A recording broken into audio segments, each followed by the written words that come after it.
marka hore Soomaaliya Allah mahadle Allahi muslim naga dhigay Allahi Soomaali naga dhigay Allahaasaa mahadle marka labaadna waxaan leenahay assalaamu calaykum waraxmatullaahi wabarakaatuhu maanta oo ay tahay bishii 8 Ox 2020 waxaan shalay ka maqlay meediyaha in Muuse Biixi u hanjabay odayaashii gobolka Awdal intii la oran jiray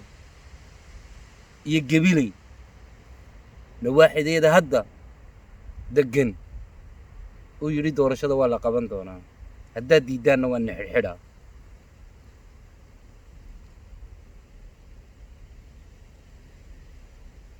Muusow horaan kuugu sheegay cidan aad la dhiil garaynayso malaha ma ogi ma isweydiisay 29 sano iyo aqoonsi la raadinaya dawladana markaanu meediyaha eegna dadka socda waa hal qabiil waxa la inigu diiday ma isweydiiseen 29 sano waa nus qarni oo wax aad u fara badan oo adduunyo isku bedesho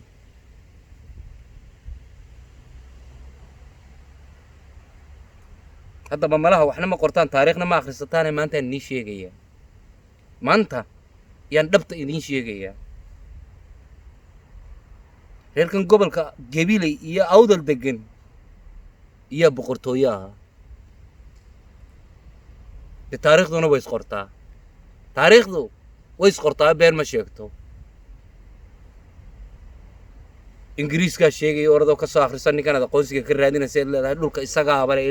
ilaahay u diiday Ottoman Empire-ka orado ka soo eego oo Harar iyo Saylac markay tareerka ku lahaayeen la macaamili jiray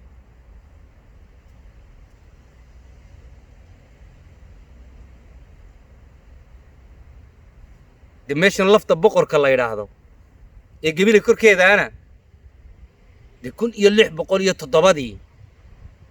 uga Shariif Cali iyo lagu caleema saaro bartankii bay ahayd taariikhdeena ku qoran tahay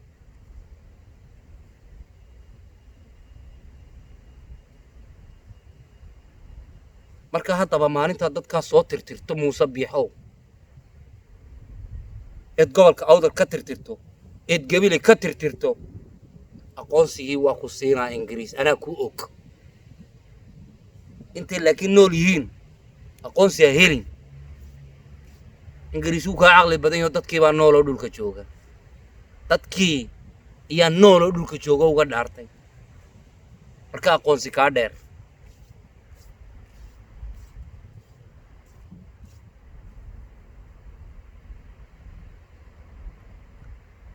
haddaba waxaan kuu sheegayaa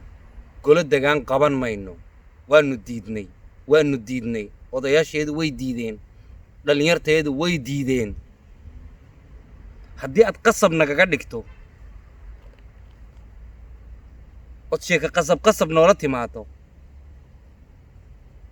adigu Ethiopian yaroo xun baad wadataa gaalka aanu dhulka ka celinanay yaanu ku fasaxay waraaqana waanu haysanaa isaga ku sheegi because isagu wuxuu qortay baad raadinaysaa wixii Ilaahay ma raadinaysidii marka maalintaad odayaasha xidho maalintaas ay noo tahay inaan albaab kasta garaaci waayo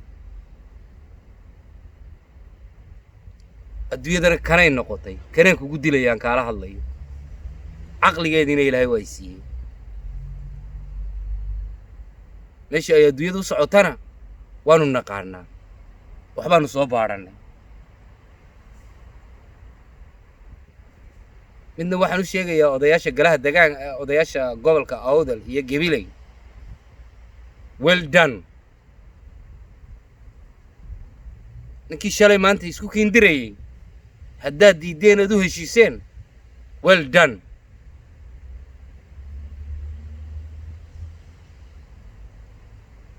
annagaana wax og annagana weydiiya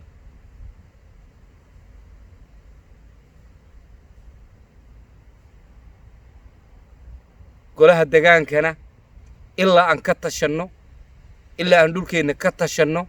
ilaahay inagu ina dejay inagu beeray maalintaasaan golo degaan qabsananaa waa wax inaga ina quseeya maaha wax muuse buuxi quseeya iyo dawlad cidda dhul kale iyo ku shuqul leedahay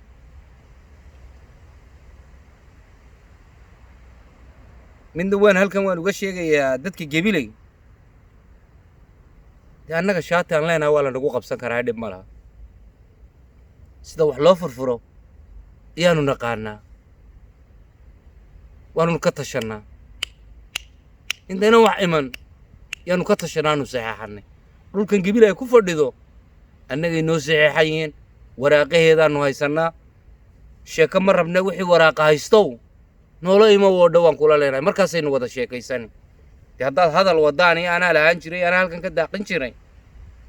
warnagu reeguuraa maanu ahayn reeguuraa maanu ahayn dad ilbax oo dhulkaa ka shaqaystaanu ahayn oo tarayl leh xoolaha iyaguna ma soo dhaafi jirin ilaa Gabiley inta agagaarkeeda ilaa banka marka maalintaad muuse odayaasha xidho maalintaasay talay noo taagan tahay aniga adiga sidii baaqiile loo eriyaday aan ku eriyan doonaa gaadhsiiya Soomaaliya gaadhsiiya Muuse Bixi